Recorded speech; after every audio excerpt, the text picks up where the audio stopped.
নমস্কার বন্ধুরা, আমি সুপর্ণা। তোমরা সবাই কেমন আছো? আশা করি খুব খুব ভালো আছো। আমার চ্যানেলে নতুন একটা ব্লগে অনেক অনেক ওয়েলকাম। বাড়ি ফিরছি, আর আজকের প্রথমবার আমি 22/6/41 শালিমার সুপারফাস্ট এক্সপ্রেসে ট্রাভেল করব। এই ট্রেনে করে কলকাতায় ফিরছি। এই টিকিটটাই অ্যাভেলেবেল পেয়েছি। তো আমার ট্রেনের টাইমিং হচ্ছে 7:25। তো ঠিক টাইমে ট্রেন আসছে। প্রথমে একটু লেট দেখাচ্ছিলো, এখন ঠিক টাইমেই আসছে। 7:05 স্টেশনে ঢুকবে এবং 7:25 এখান থেকে ছাড়বে। তো ট্রেন জার্নিটা কেমন হচ্ছে ভিডিওর মাধ্যমে শেয়ার করতে থাকবো, আর তোমরা দেখতে থাকো। প্রথমে ভেবেছিলাম 2 নম্বর প্ল্যাটফর্ম থেকে ছাড়বে, যেহেতু ফোনের অ্যাপ থেকে তাই দেখাচ্ছিলো। আমরা 2 নম্বরে ওয়েট করছিলাম, 3 নম্বরে দিয়ে দিয়েছে। আর 3 নম্বরে V3, মানে এতটা হেঁটে শেষের দিকে আসতে হয়েছে, মানে হাঁপিয়ে গেছি। অলরেডি ট্রেন ঢুকে পড়েছে, একদম ঠিক টাইমিংয়ে ঢুকেছে। এখন ঘড়িতে কটা বাজে? 7টা বাজে। 7:05 বলেছিল ট্রেন ঢুকবে স্টেশনে, তো 7টার মধ্যেই ট্রেন দিয়ে দিয়েছে। 22/6/41 শালিমার সুপারফাস্ট এক্সপ্রেস তিরুবনন্তপুরম থেকে শালিমার পর্যন্ত যায়। আমি এখানে 3rd AC কোচ বুক করেছি। আমার কোচ নাম্বার হচ্ছে B3, আমার সিট নাম্বার হচ্ছে 1314। পেয়েছি মিডিল বাথ এবং আপার। এটা একটা উইকলি ট্রেন। এই ট্রেনটা কাঠপাটি স্টেশনে সকাল 7:05 আসে, 20 মিনিট দাঁড়ায় এবং 7:25 নাগাদ কাঠপাটি স্টেশন থেকে এটা রওনা দেয়। তো পেশেন্ট পার্টির পক্ষে এটা খুব সুবিধাজনক, অনেকটা টাইম পাওয়া যায়।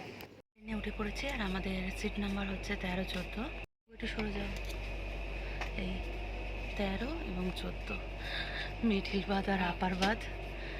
মানে দেখেই আমি তো টিকিট পাওয়ার পর থেকেই টেনশনে পড়ে গেছি মিডিল বাতে, মানে কিভাবে যে আমি মানে উঠবো আর নামবো, যা অবস্থা আমার শারীরিক। তো যাই হোক, দেখা যাক।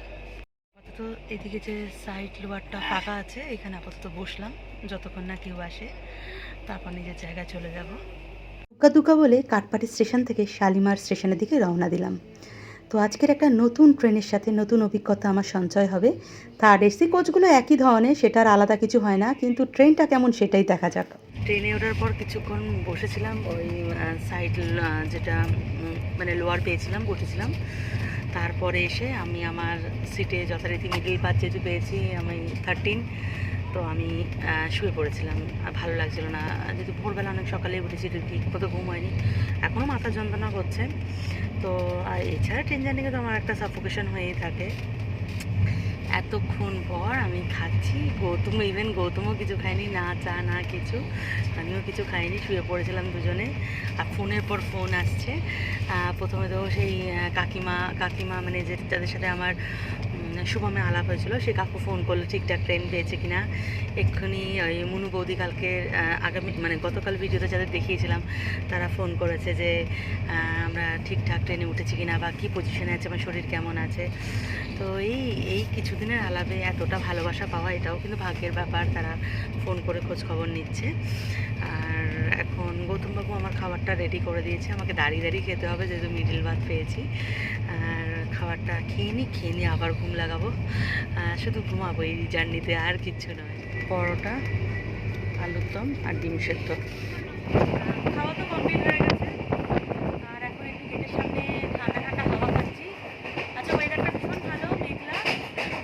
টয়লেটও ইউজ করলাম, টয়লেটটাও পরিষ্কার পরিচ্ছন্ন। ট্রেনে এর থেকে আর পরিষ্কার পাওয়া যায় না, মোটামুটি ঠিকঠাকই আছে।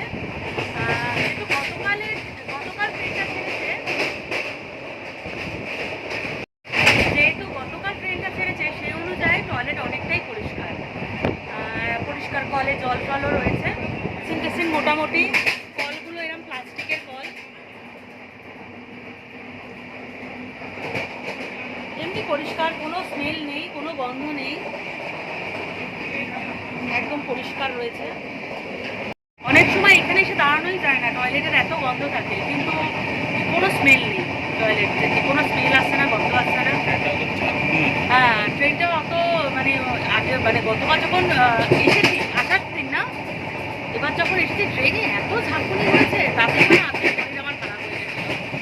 যেটা আমি চিন্তা করছিলাম, এই ট্রেনটা অত কষ্ট হচ্ছে না।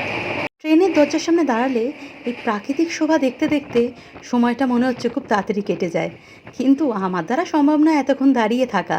তাও গৌতম অনেকটাই দাঁড়িয়ে দাঁড়িয়ে যায়, ওর বেশ ভালো লাগে এই বাইরের হাওয়াটা।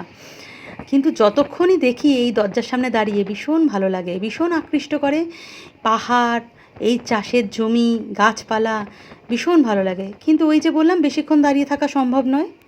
আমি না খেয়ে শুয়ে পড়েছি, তো গৌতম বাবুও না খেয়ে শুয়ে পড়েছে। তার আর মনেও নেই যে আমাকে খেতে বলবে বা কিছু। সে শুয়ে আছে। লাস্টে আমি ডেকে তুললাম যে আমাকে কিছু খেতে দাও আর নিজে কিছু খাও। তারপর খেলো। খাবারগুলো নাহলে নষ্ট হবে, পড়ে থাকবে, যেটা হয়। আর ট্রেন জার্নিতে আমরা দুজনেই মানে খুবই অসুস্থ হয়ে পড়ি। এটাই আমাদের হচ্ছে খুব একটা কষ্টদায়ক জার্নি, বিশেষ করে long train journey. Gautam, Gautam কেমন খেয়েছো? ঘোমটা পড়া মুখ, উঠে যাবে। আমাকে একদম গুছিয়ে গাছিয়ে দিয়ে চলে যাচ্ছে গৌতম বাবু উপরে। চা খাওয়ার সময় দেখো, হ্যাঁ লিখাচ্ছে, লিখাচ্ছে, হ্যাঁ না লিখাচ্ছে, হ্যাঁ হ্যাঁ হ্যাঁ।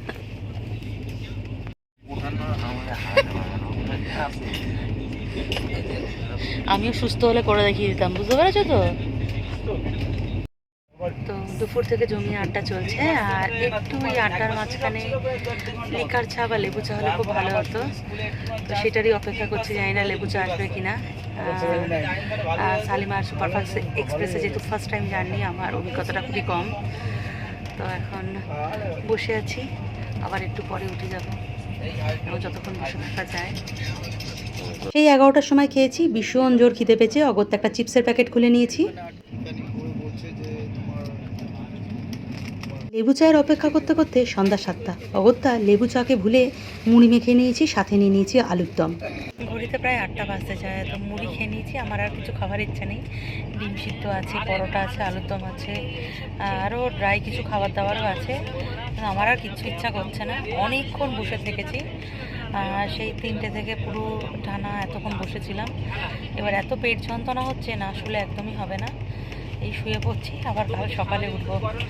আবার শরীরটা একটু খারাপ লাগবে, তাও টয়লেট করে এসেছি। পেটটা একটা অস্থির হয়ে যন্ত্রণা করে উঠছে।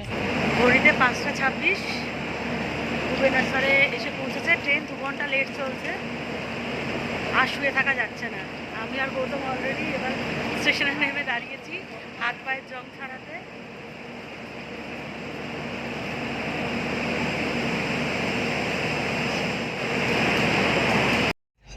ঘড়িতে 6টা বাজ। ট্রেন এখন কটক স্টেশনে এসে পৌঁছেছে, আর কয়েক ঘন্টা অপেক্ষা মাত্র, ঘরে গিয়ে পৌঁছাবো। আজকের আবার তারপর 21শে জুলাই রয়েছে, ব্রিগেড রয়েছে, জানি না গাড়ি ঘোড়ার কী পরিস্থিতি। অলরেডি উৎসব ফোন করে বলেছে, মানে মেয়ে ফোন করে জানিয়েছে স্কুল যেতে পারবে না, কারণ ট্রান্সপোর্টে খুব প্রবলেম চলছে। 11টার পর থেকে বাস চলবে না, এরম সামথিং কিছু মানে জানা গেছে। তার জন্যেই উৎসাহ স্কুল যাবে না বললো কালকে রাতে ফোন করে। আমাদেরও চিন্তা হচ্ছে যে স্টেশন থেকে নেমে ক্যাব পাবো কি না, বা রাস্তার পরিস্থিতি কেমন থাকবে, ভিড় কেমন থাকবে, কিছুই বুঝতে পারছি না। অনেক সকালেই ঘুমটা ভেঙে গেছে, আর ঘুমানো যাচ্ছে না, পিঠের চাল যন্ত্রণা করছে, আর ঠিকমতো খাওয়া দাওয়াও নেই। এই টয়লেটটা অ্যাভয়েড করবো বলে ঠিকমতো যেহেতু খাওয়া দাওয়া করছি না, আরও প্রবলেম হয়ে যাচ্ছে। একটু বসবো বলে অন্যদিকে গিয়ে বসেছিলাম, কিন্তু সেখানেও বেশিক্ষণ বসে থাকতে পারছি না, লাস্টের দিকে চলে এলাম। এদিকে আমার এদিকে যে লোয়ারে আছে, সবই অসুস্থ মানুষ, তারা মানে বসতে পারছেন না, তারা ট্রিটমেন্ট করেই সব ফিরছে। তো সুতরাং আমি তাদেরও রিকোয়েস্ট করতে পারছি না যে উঠো বা একটু বসবো। তো সুতরাং এই মিডিল বাসে শুয়ে যাওয়া যে কী প্যাথেটিক যন্ত্রণা, সেটা মানে যারা মিডিল বাসে জার্নি করেছে তারাই জানে এর অভিজ্ঞতা। মনে হলো মহানদী ক্রস করলাম। যাই হোক, ভিডিওটা শুরু করতে অনেকটাই লেট হয়ে গেল। প্রায় ব্রিজটা ক্রস করে এখন একদম সমতলে উঠে পড়েছি জল ছেড়ে।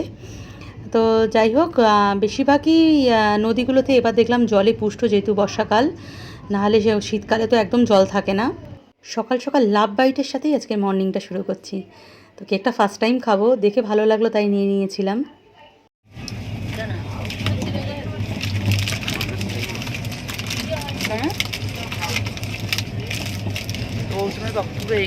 মানুষ খায় না।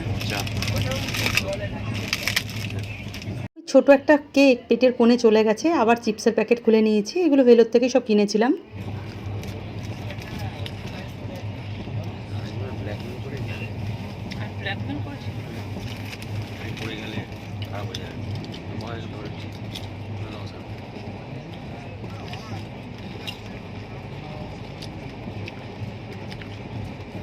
পুরী উড়িষ্যা ছেড়ে ওয়েস্ট বেঙ্গলে ঢুকে পড়েছি, আর ওয়েস্ট বেঙ্গলে ঢুকে পড়াতেই পেয়ে গেছি লেবু চা।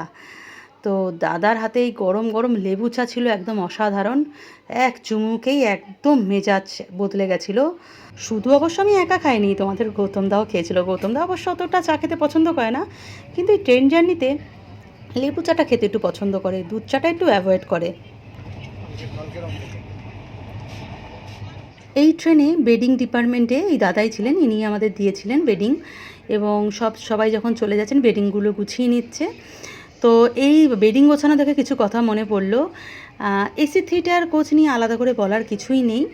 এসি থিয়েটার প্রত্যেকটা ট্রেনে একই ধরনের কোচ হয়, বিজনেস ইকোনমি হলে একটু আলাদা হয়, নাহলে থিয়েটার কোচগুলো পুরো একই ধরনের দেখতে হয়। তো একটা ট্রেনের মতো এই ট্রেনের বেডিংয়ে ছিল একটা কম্বল, একটা পিলো এবং দুটো করে বেডশিট। আমাদের কোনো হ্যান্ড টাওয়াল দেওয়া হয়নি। বেডশিটগুলো মোটামুটি ভালোই ছিল, পরিষ্কার, কিন্তু কম্বল, মানে কম্বল নিয়ে কথা হবে না, এত দুর্গন্ধ ছিল কম্বলগুলো। শুধু এটা আমার একার কমপ্লেন ছিল না, সবার কমপ্লেন ছিল। প্রত্যেকটা কম্বল থেকে এত গন্ধ বেরোচ্ছিল, কেউ মানে কম্বল গায়ে দেয়নি।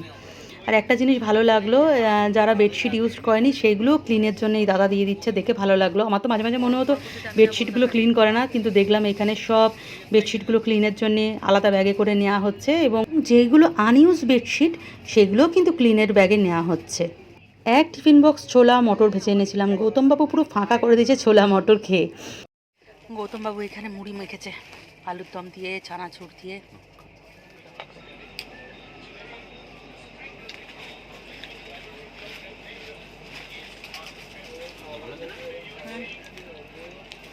ভালো বলতেই হবে।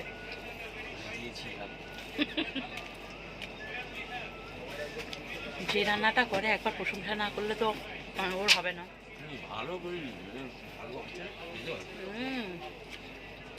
এবার সব থেকে বড়ো কথা, আগেবারে যে খাবার করে নিয়েছিলাম সেখানে প্রথম দিনই নষ্ট হয়ে গেছিলো, এবার খাবারগুলো একদম ঠিক আছে।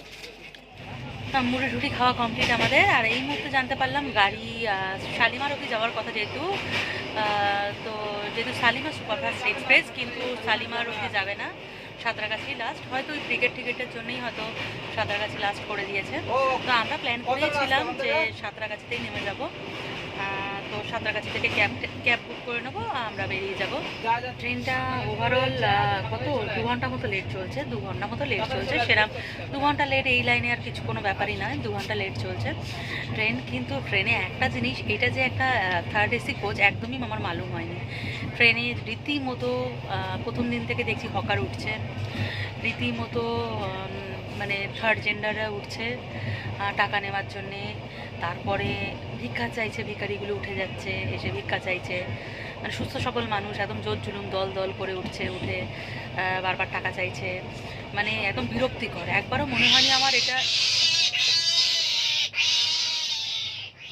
আওয়াজ, এই আওয়াজ হকাররা নানাভাবে আসছে, সেইভাবে একদম ব্যতিব্যস্ত করে তুলছে, নানা রকম আওয়াজ করে গেট খুলে ঢুকে পড়ছে। একবারই মনে হয়নি এসি কোচ, আমার বারবারই মনে হচ্ছে এটা আমি লোকাল ট্রেনেই জার্নি করছি। ওই আওয়াজ নানা রকম, এত হকারের উৎপাদ, আমি মনে হয় জাস্ট ভাবতে পারছি না। খাবার দাবার নিয়ে ঢুকছে, জিনিসপত্র নিয়ে ঢুকছে, এই কোকিল উঠছে। আর কি বলবো, কিছু বলার নেই। তো সাঁতরাগাছিতে নেমে পড়েছি। আর এই সাঁতরাগাছি স্টেশনের আমাদের ফার্স্ট টাইম আসা, হাওড়া দিয়ে প্রতিবার যাতায়াত করি। তো শালিমারের ব্যাপারটা জেনে গেছিলাম।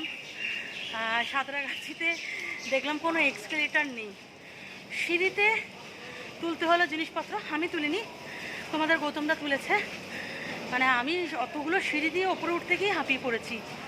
সবই একদম অচেনা অজানা, বুঝতেই পারছি না কোথা থেকে বেরিয়ে কোথা থেকে গাড়ি নেবো বা কোথায় গিয়ে গাড়ি বুক করবো। এত ট্রেন লেট, 3 ঘন্টা, তারপরে এই টেনশন, বুঝতেই পারছি না কী করবো। হ্যাঁ দেখছি, যাচ্ছি এখন ওভারব্রিজ হয়ে, সবাই সামনে যাচ্ছে।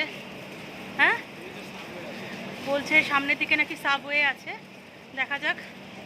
সাবওয়ে থেকে বেরিয়ে দেখছি সামনে রয়েছে কোনা হাইওয়ে, এবং হাইওয়ে থেকে একদম দুর্বার গতিতে ছুটে চলেছে গাড়ি, এবং প্রত্যেকটা গাড়িতে তৃণমূলের ঝান্ডা লাগানো। যেহেতু বললাম 21 জুলাই, ভিডিওটা অনেক আগের ভিডিও, আমার নানা রকম অসুস্থর কারণে অনেক পরে শেয়ার করছি। অলরেডি এর মধ্যে আমার আরেকবার ভেলোর থেকে ঘুরে আসা হয়ে গেছে। সব ভিডিও আস্তে আস্তে দিতে থাকবো। অনেক কষ্ট করে সবাই 6 নম্বর প্ল্যাটফর্ম থেকে আমরা সাবওয়ে করে বাইরে বেরোলাম, যেখান থেকে বাস স্ট্যান্ড এবং কোনা এক্সপ্রেস যেটা সেখান দিকটায় একটা গাড়িও নিয়ে নিয়েছি আমরা এখান থেকে। সারা রাস্তায় তো ব্রিগেডের মিছিল চলছে, সবার গাড়িতে হোক, বাসে হোক, বাইকে হোক, দিদির ঝান্ডা লাগানো, সবাই যাচ্ছে। আর তাদের পিছনে পিছনে আমরাও যাচ্ছি বাড়ির দিকে।